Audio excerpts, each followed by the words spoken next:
국회가 통째로 세종시로 이전해야 합니다. 아울러 더 적극적인 논의를 통해 청와대와 정부 부처도 모두 이전해야 합니다. 지난 20일 더불어민주당 김태년 원내대표가 행정수도 이전 논의에 불을 붙였습니다. 하지만 이런 제안이 나오자마자 성난 부동산 민심이 불쏘시개가 됐다는 꼬리표가 따라붙었습니다. 실제 김 원내대표는 행정수도의 완성으로 서울 수도권 지역의 과밀과 부동산 문제를 완화할 수 있다고 주장했습니다. 기대 효과는 더 있습니다. 정치 행정의 효율성이 좀 좋아질 것 같고요.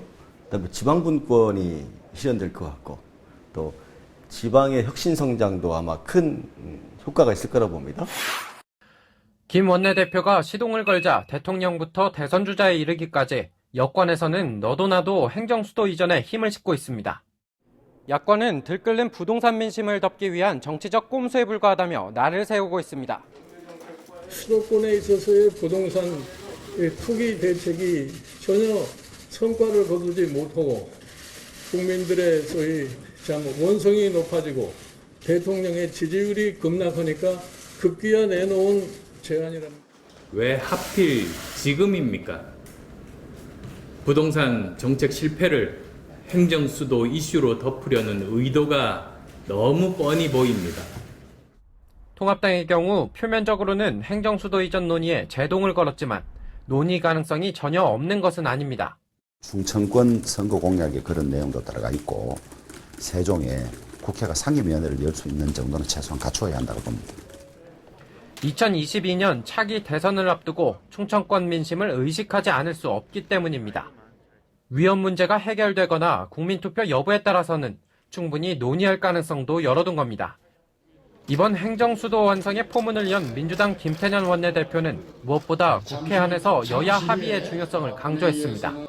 그러면서 야당을 향해 국회 행정수도 완성 특위 구성에 참여할 것을 촉구했습니다.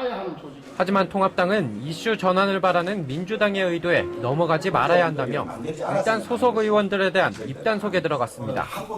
연합뉴스TV 서영석입니다.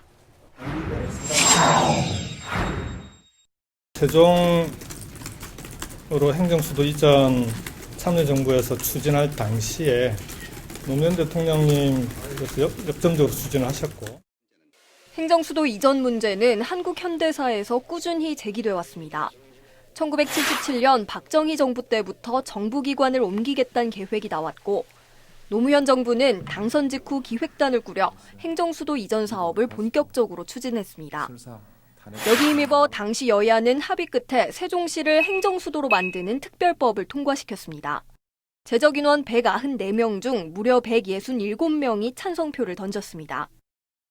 하지만 당시 헌법재판소는 대한민국 수도는 서울이라는 관습헌법을 들어 위헌 결정을 내렸습니다. 조문에 명시돼 있는 건 아니지만 조선 건국 이래 수백 년간 서울이 수도였던 만큼 깰 수 없는 국민적 합의가 형성돼 있다는 겁니다. 사상 초유의 관습헌법 판결에 논란도 이어졌습니다. 당시에도 관습헌법이라는 논리가 이상하지 않느냐 하는 문제 제기가 학계나 법조계에 있었고요. 우리나라가 이제 성문헌법 국가고 헌법전에 명시되어 있지 않은 사항을 관습헌법이라고 보아서 그 사항을 기준으로 해서 위헌 여부를 판단한다는 것이 맞지 않다라는 거죠. 세종시는 결국 행정수도가 아닌 행정중심 복합도시가 됐습니다. 2012년 출범 이후 국무총리실을 시작으로 행정기관과 그 소속기관 43개, 국책연구기관 15개가 세종시로 이전했습니다. 인구가 늘면서 도시는 발전하고 있지만 청와대와 국회를 서울에 남겨두면서 반쪽짜리란 지적은 이어지고 있습니다. 3년간 세종시 중앙부처 공무원 출장 횟수는 86만 9천여 건, 출장비만 900억을 넘겼습니다. 출장길에 허비하는 시간이 많아 길거리 국장, 카톡 과장이란 말까지 생겼습니다.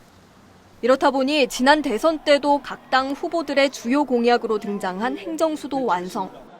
국가 균형 발전 완전히 복원하겠습니다.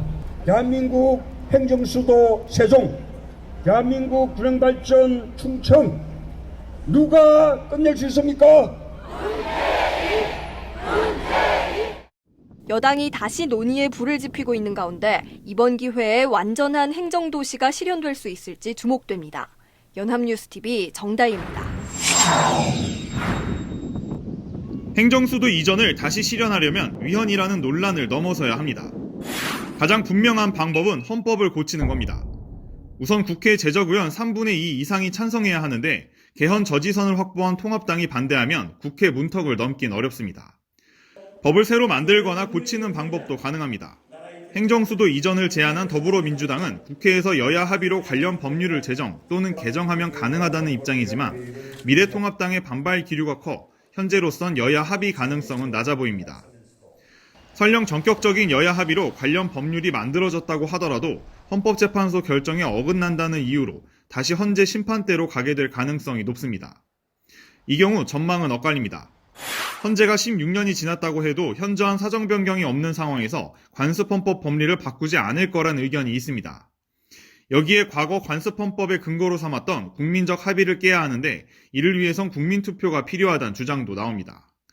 성문헌법이 있는 국가에서 불문헌법인 관습헌법을 근거로 내린 위헌 결정 자체가 잘못이기 때문에 결정이 바뀔 거라는 시각도 있습니다. 그리고 과거에 오류가 있었다면 그것을 솔직하게 반성하면서 법리에 따라서 판단하는 것도 그건 헌법재판소의 몫이거든요. 그러니까 그런 것들을 두려워해서는 안 된다는 생각이 들고요. 국민의 뜻이나 국민의 의지가 담겨 있는 게 헌법이거든요. 헌재의 재판관 구성이 크게 바뀐 것도 변수가 될 수 있습니다. 재판관 9명 가운데 8명이 현 정권 출범 뒤 임명됐고 6명이 범여권 몫으로 임명됐기 때문입니다. 여기에 법적인 판단뿐 아니라 행정수도 이전 논의가 그 정책 목표와 수단에 있어서 16년 전과 사정이 다르다는 점도 고려해야 될 지점입니다.